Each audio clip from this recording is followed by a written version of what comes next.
রাজা মিমিকে কোলে নিয়ে রুমে চলে যায়। মানু মুখ বাঁকিয়ে নিজের রুমে চলে যায়। তানু রুম থেকে বের হয়ে এমন সময় মাসুম তানুকে ডাকে। আমি জানি তুমি তানু না, কারণ তানুকে আমরা নিজের হাতে মাটি দিয়েছি। তানুর ফিরে আসা অসম্ভব। এখন এটা বলো তুমি কে, আর কেনই বা এখানে এসেছো? ধ্বংস করে দিতে এসেছি, সাথে তোমাকেও। মাসুম কিছু বলার আগেই তানু বের হয়ে যায়। মাসুম মনে মনে ভাবতে থাকে, এই দুনিয়ায় ওর ক্ষতি করতে পারে এমন দুজন আছে, এক অনিক আর দুই জেসিকা। তাহলে কি এটা জেসিকা? না, এটা কিভাবে সম্ভব? আর জেসিকার তো বিয়ে হয়েছিল, তাহলে তার কি হলো? এত প্রশ্নের উত্তর কোথায় পাবো? এই যে ম্যাডাম, এটা কি হলো? কই কি হলো? সবার সামনে এভাবে করে বসে পড়লেন, আবার নিজের পায়ে না এসে কোলে করে আসলেন। এসব কেমন কথা? ও, এগুলো টেকনিক। মানে? মানে হলো আমার বরের আশেপাশে কেউ আসুক, সেটা আমার পছন্দ নয়। আমার বর? হ্যাঁ, এত বড় করো? বড় বউকে একটু পাশে চাইলেই দূরে পালিয়ে যাও। আমি কি সেরকম বউ নাকি? তাহলে কোন রকম বউ? রাজা মিমিকে জড়িয়ে ধরে। ও আম্মু, মরে গেলাম গো, তোমার ছেলে আমাকে মারছে। রাজা তাড়াতাড়ি মিমিকে ছেড়ে ওয়াশরুমে পালিয়ে যায়। মিমি সেটা দেখে হাসতে হাসতে বিছানায় লুটিয়ে পড়ে। কিরে মা, কি হয়েছে? কই কিছু না তো। মনে হলো আমাকে ডাকছিলি। না তো। রাজার বাবার ডাক শুনে রাজার মা চলে যায়। রাজা একটু পর বের হয়, কিন্তু মিমির দিকে তাকায় না, কথাও বলে না। মিমি বুঝতে পারে ডাক্তার সাহেবের রাগ হয়েছে। রাজা একটা প্যান্ট পরে বের হয়ে যেতে যেতে একটা গেঞ্জি হাতে করে নিয়ে বের হয়ে যায়। মিমি বারান্দায় দাঁড়িয়ে দেখে রাজা গেঞ্জি গায়ে না দিয়ে কাঁধে গেঞ্জি রেখে খালি গায়ে একটা সিগারেট টানতে টানতে চলে যায়। এত বড় সাহস! মানুষকে বডি দেখানো হচ্ছে। আজ আসুক বাড়িতে, ওর একদিন কি আমার একদিন। কি হয়েছে ভাবি? একা একা কি বিড়বিড় করছো? এই হয়েছে এক মহারানী, সারাদিন বোরখা পরে ঘুরঘুর করবে আর নিজের ভাই জামা কাপড় ছাড়া ঘুরে বেড়ায়। যা বাবা, আমি কি করলাম? আমাকে কেন বকছো? কিছু না। যা বাবা, এর আবার কি হলো? মানু আর কিছু না বলে বের হয়ে আসে মিমির রুম থেকে। রাজা সারাদিন বাড়ি ফিরে না, সন্ধ্যা হয়ে গেল। মিমি রাহুলকে কল দেয়। রাহুল, তোর দুলাভাই কি তোর অফিসে গেছিল?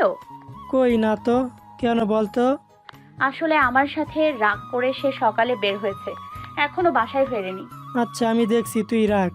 মিমি ফোন রেখে দেখে রাজা পিছনে দাঁড়িয়ে সেন্টার ফুটে বাবলস ফোলাচ্ছে। কোথায় গিয়েছিলেন? রাজা মিমির কথার জবাব না দিয়ে গায়ে গেঞ্জি খুলে একটা 3 কোয়ার্টার প্যান্ট পরে বাচ্চাদের মতো মোবাইলে গেমসে ব্যস্ত হয়ে পড়ে। আপনার কি খাওয়া দাওয়া লাগবে নাকি মুখের সাথে সেটাও বন্ধ? রাজা কোনো জবাব না দিয়ে মোবাইল রেখে শুয়ে পড়ে। মিমি সোফায় গিয়ে টান টান হয়ে শুয়ে মোবাইল কানে ধরে বক বক শুরু করে। হ্যাঁ, কে? সোহাগ? ও কি যে বলো না তুমি, দুষ্টু। আচ্ছা, আমি এক্ষুনি আসছি। ক্লাবের নাম কি যেন বললে?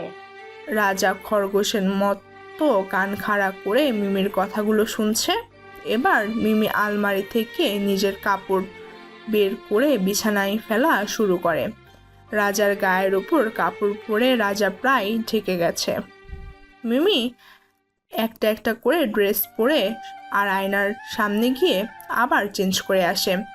রাজা আর চোখে তাকিয়ে সব কিছু দেখে। সব শেষে মিমি একটা জর্দা কালারের লং ড্রেস পরে, কিন্তু ড্রেসের হাত নেই আর পেছনে পিঠে জামা কেটে ডিজাইন করা, যার কারণে পিঠের পুরো অংশ দেখা যাচ্ছে। বাহ রিমি, বাহ, সত্যি তুমি অপরূপা। রাজা তাকিয়ে দেখে আর নিজের রাগ সামলাতে পারে না। দাঁড়াও, কোথায় যাচ্ছ? আমার একটা পার্টি আছে। রাতে কিসের পার্টি? এটা ভদ্রলোকের বাড়ি, এই বাড়ির কেউ ওরকম লাগামহীন চলাফেরা করে না। আর তুমি এই বাড়ির বউ, এইরকম অর্থ উলঙ্গ হয়ে বের হলে এই বাড়িতে আর আসতে পারবে না। কি আমাকে রাগ দেখানো হচ্ছে? নিজের বাড়ি বলে ভাব নেওয়া হচ্ছে। থাকবো না এই বাড়িতে, কাল সকাল হলেই চলে যাব। সেটা যার যার খুশি, কেউ জোর করেনি থাকার জন্য। মিমি রাজার কথা শুনে খুব কষ্ট পায় আর মনে মনে ঠিক করে সত্যি বাড়ি ছেড়ে চলে যাবে। যেমন কথা তেমন কাজ। সকাল হতে না হতে মিমি ওর মাকে নিয়ে বের হয়ে সবার আড়ালে বাড়ি থেকে চলে যায়। কিরে, তোরা এত সকালে এখানে? কেন? তোর সমস্যা হলে বল, অন্য কোথাও চলে যাব। আমি তাই বললাম নাকি? তোর বাড়ি তুই আসবি, এটাই আমার আপত্তি কেন থাকবে? কত করে জিজ্ঞেস করলাম কি হয়েছে বল, কিছুই বললো না, জোর করে কাউকে কিছু না বলে চলে এসেছে। আমি জানলে গিয়ে নিয়ে আসতাম, আমাকে বলতে পারতি। মিমি কিছু না বলে রুমে চলে যায়। এদিকে রাজা মিমিকে না দেখতে পেয়ে সারা বাড়ি খুঁজে হয়রান হয়ে যায়। রাহুল রাজাকে খবর দেয় মিমি বাসায় গেছে। ঠিক আছে। রাজা দেরি না করে বাসায় জানিয়ে শ্বশুরবাড়ি রওনা দেয়। রাজা গিয়ে রাহুলের সাথে কথা বলে মিমির রুমে গিয়ে দেখে মিমি কারো একটা ছবি নিয়ে কথা বলছে। রাজা অনেক মাথা ঘুরিয়ে দেখার চেষ্টা করে কিন্তু পারে না, তাই দাঁড়িয়ে মিমির কথা শুনছে। জানো তো আমি তোমাকে অনেক ভালোবাসি, কিন্তু তোমার চেহারাটা আমার ঠিকভাবে মনে নেই। তবুও মাঝে মাঝে তোমাকে স্বপ্নে দেখি। আমার খুব ইচ্ছে আমাদের সেই সুন্দর সংসারটা আবার আগের মতো গুছিয়ে নিতে, কিন্তু সেটা আর সম্ভব না। জানি তুমি আর কোনো দিন আমার কাছে ফিরে আসবে না। কে এসে? মিমি ছবিটা লুকিয়ে নিয়ে রাজার দিকে তাকায়। আপনি এখানে কেন? এটা আমার প্রশ্নের উত্তর না। কার ছবি তোমার কাছে? কার সাথে সংসার ছিল? কাকে ভালোবাসতা? আপনাকে বলতে বাধ্য নই আমি। ও, এই জন্যই তুমি আমার থেকে দূরে থাকো, আমাকে এত কষ্ট দাও। মনে একজন আর জীবনে অন্যজন রাখলে এরকমই হবে। আমাকে বললেই পারতে, আমি মুক্তি দিয়ে দিতাম। দেখি কার ছবি এটা। মিমি রাজার সামনে ছবিটা ধরে। রাজা অবাক হয়ে ওঠে। খান আঙ্কেল? তুমি চেনো? হ্যাঁ, কেন চিনবো না? কিন্তু তোমার কাছে এনার ছবি। উনি আমার বাবা। কিন্তু তুমি তো বলেছিলে তোমার বাবা মারা গেছে। হ্যাঁ, উনি বিদেশে যেতে গিয়ে প্লেন অ্যাক্সিডেন্টে মারা গেছেন। সম্ভব, উনি জীবিত আছেন আর খুব ভালো আছেন। কি বলছেন এসব? কিভাবে সম্ভব? তুমি বাসায় চলো, বাবার কাছে ওনার সব খবর আছে। উনি বাবার খুব ভালো বন্ধু। মিমি ওর ভাই আর মাকে সব জানিয়ে বাড়ি ফিরে যায়। মিমি গিয়ে রাজার বাবার কাছে জিজ্ঞেস করলে রাজার বাবা পুরো বিষয়টা মিমিকে বলে। প্ল্যান অ্যাক্সিডেন্টের সময় কোনোভাবে মিমির বাবা নিজের পরিচয় ভুলে যায়।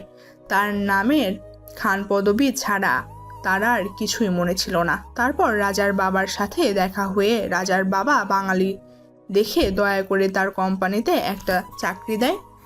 তার অসম্ভব সুন্দর কাজের জন্য তিনি ধীরে ধীরে বিশেষ একটা জায়গা দখল করে ইন্ডাস্ট্রিতে। এখন বিদেশের 10 জন বড় বিজনেসম্যানদের একজন তিনি। সবাই তাকে খান সাহেব নামেই চিনে। মিমি সব কথা জানার পর খুশি যেন চোখে ধরে না তার। বাবা, আমি বাবার সাথে কথা বলতে চাই। রাজার বাবা ফোন বের করে মিমির বাবার কাছে ফোন করে। খান, তুই এখনই আমার দেশের বাড়িতে চলে আয়, যেভাবে যত তাড়াতাড়ি সম্ভব। কেন, কিছু হয়েছে? আগে আয়, পরে বলছি। মিমিকে কথা না বলতে দিয়ে রাজার বাবা ফোন রেখে দেয়। আসলে এখন আমরা এইসব বলেও বিশ্বাস করবে না। আগে আসুক, পরে ছবি দেখিয়ে তোমাদের দেখে যদি মনে পড়ে তাহলে ভালো হবে। তানু আড়াল থেকে সব জানতে পারে। মাসুম লক্ষ্য করে তানু দরজার পাশে লুকিয়ে কথা শুনছে। এই যে শুনছেন? শোনার জন্য তো আসলাম, শুনতে দাও। আমি কিছু বলছি। তুমি কি হচ্ছে এখানে? তানু কিছু না বলে দৌড়ে গিয়ে পালিয়ে যাওয়ার সময় পায়ে প্যাচ লেগে ঘর মোছা বালতির পানিতে মুখ গুজে যায়। মাসুম সেটা দেখে হাসতে হাসতে পাগল হয়ে যায়। তানু মুখ আড়াল করে নিজের রুমে চলে যায়। গিয়ে নিজেকে দেখে অবাক হয়ে যায়। এক এক করে 2 দিন কেটে গেছে। আজ মিমির বাবা আসবে। সবাই তাকে নিতে এয়ারপোর্টে গেছে, শুধু তানু আর মাসুম ছাড়া। মাসুম গিয়ে তানুর দরজায় কড়া নাড়ে। কে? আমি মাসুম। কি দরকার বলো? দরজা খোলা যাবে না। আজ 2 দিন থেকে ঘরে আছো, তোমার খিদে পায়নি? সে নিয়ে তোমার ভাবা লাগবে না। মাসুম মনে মনে ভাবে কিছু একটা গন্ডগোল নিশ্চয়ই আছে। সে নিজের ঘরে চলে যায়। সবাই মিলে মিমির বাবাকে নিয়ে আসে। এদিকে রাহুল আর মিমির মা রাজাদের বাড়িতে আসে। মিমি বাবা আসার পর মিমির মাকে দেখে মাথা ঘুরে পড়ে যায়। রাজা চেক আপ করে জানায় পুরনো স্মৃতি মনে পড়ায় এরকম হয়েছে, কোনো সমস্যা নেই। কিছুক্ষণের মধ্যে মিমির বাবার জ্ঞান ফিরে আসে। মিমির মাকে চিনলেও মিমি আর রাহুলকে চিনতে পারছে না, কারণ তারা দুজনেই ছিল খুব ছোট। রাজার বাবা মিমির বাবাকে সব বলল। দুপুর হয়ে আসলো। সবার মাঝে অন্যরকম এক আনন্দ। সবাই একসাথে দুপুরের খাবার খেতে বসলো। বৌমা, আমার কিন্তু ইলিশের মাথাটা চাই। হ্যাঁ বাবা, দিচ্ছি। তাহলে আমি কোনটা নিব? বাচ্চাদের মতো এখন মাথা নিয়ে মারামারি করো।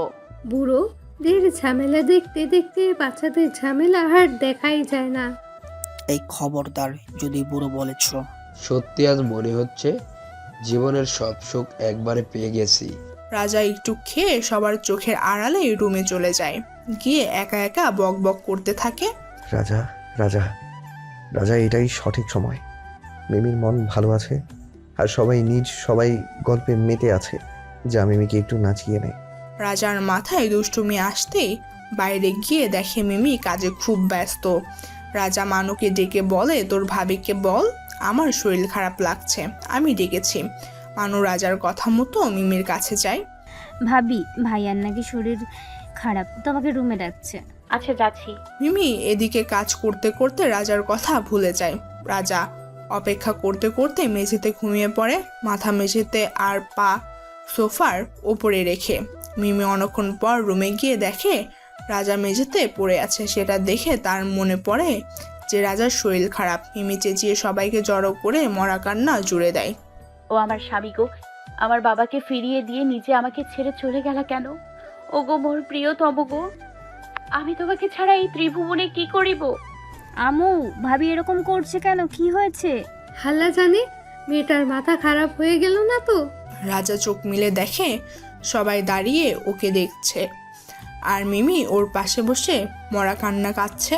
কি হয়েছে? আমার নাক ফুলের জোর আছে, আমি আমার স্বামীকে ফিরে পেয়েছি।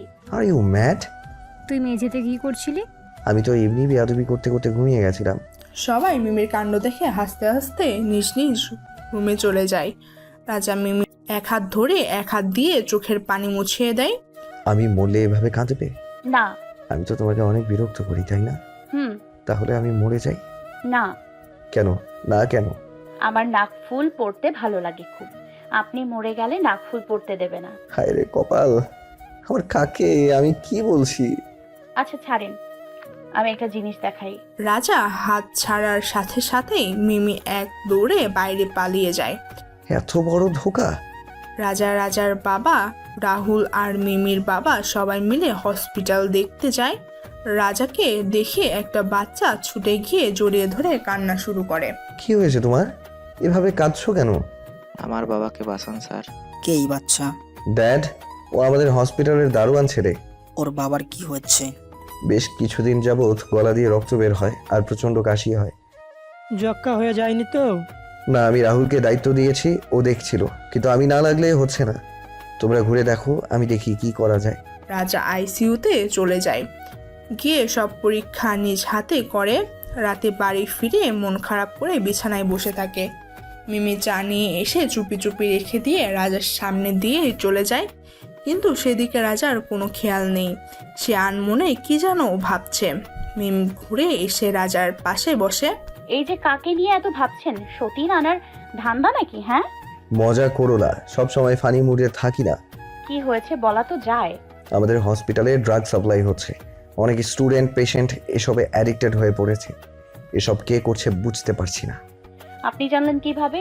আজ এক পেশেন্টকে দেখতে গিয়ে দেখি একই ড্রাগস সব পেশেন্টের শরীরে পুশ করা। অনেকের দায়িত্বে ছিল এই পেশেন্টগুলো। ও আমাকে বলেনি, আমি টেনশন করব বলে। ও তাই অনিক ভাইয়া তোমাকে নিয়ে এত ভাবে। ভাবি, এইদিকে আসো, দেখো মাসুম ভাইয়া আর রাহুল কি করছে। মিমি গিয়ে দেখে রাহুল আর মাসুম বালতি ভরে ভরে পানি নিয়ে গিয়ে তানুর দরজার নিচ দিক দিয়ে ঢালছে। এ কি করছো এসব? গর্তে ইঁদুর গেছে, পানি দিয়ে বের করছি। তানু মাসুম আর রাহুলের কাণ্ডতে বিরক্ত হয়ে বেরিয়ে আসে। সবাই তানুর অবস্থা দেখে চোখ ছানা বড়া করে তাকিয়ে থাকে। মিমি ওয়াশরুম থেকে রাজাকে অনেক বুঝিয়ে বাইরে আসে আর এই কথা দেয় আজকের পর থেকে মিমি রাজার সব কথা মেনে চলবে। যদিও সেটা হবার নয়, তারপরেও রাজাকে ছেড়ে দেয়, কারণ মিমি যতই পালিয়ে বেড়াক ঘুরে ফিরে সেই আবার রাজার ঘরেই তাকে আসতে হবে। 3 বছর পর এখন আর মিমি আগের মতো বাচ্চাদের মতো বায়না করে না, কারণ সে এখন আর একা না, তার কোল জুড়েও একটা ফুটফুটে ছেলে সন্তান এসেছে, যার নাম দেওয়া হয়েছে আরহাম চৌধুরী। দেখতে রাজার মতোই অসম্ভব সুন্দর। মিমিও এখন নিজের পায়ে দাঁড়িয়েছে। সে এখন দেশের নামকরা 10 জন ডাক্তারের মধ্যে একজন। সে নিজে একটা স্বাস্থ্য কেন্দ্রও খুলেছে গরিবদের জন্য বিনামূল্যে চিকিৎসা করার জন্য। এদিকে মানু আর রাহুলের বিয়ে হয়েছে। অনেকের জাল ওষুধের ব্যবসা আর ড্রাগস সাপ্লাই ধরা পড়ার পর সেই বেচারা এখন জেলের হাওয়া খাচ্ছে। মাসুম আবারও ফিরে গেছে তার জেসিকার কাছে, যদিও এটা জেসিকার নিজেকে শুধরে নেওয়ার ভালো ফল বলা যায়। এই যে ম্যাডাম, কি করছেন? আমার বাবাইকে আদর করছি। আদর তো বাবাইয়ের পাপার পাওয়ার কথা। সেটা ওনাকে রোজ দেয়া হয়, এত হিংসা করার কিছু নেই। আসো বাবাই, আমরা নতুন মা নিয়ে আসবো। এই পচা মা।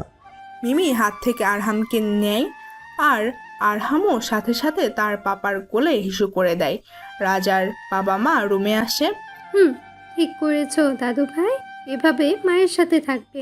চলে এসো আমার কাছে। আরহামকে নিয়ে চলে যায়। আচ্ছা মিমি, মনে পড়ে সেই পুরনো দিনগুলোর কথা? পুরনোকে ঘিরেই তো নতুনের সূচনা। এভাবে রাজা নামের মহারাজা আর মিমি নামের মহারানীর জীবন কেটে যায় সুখে শান্তিতে।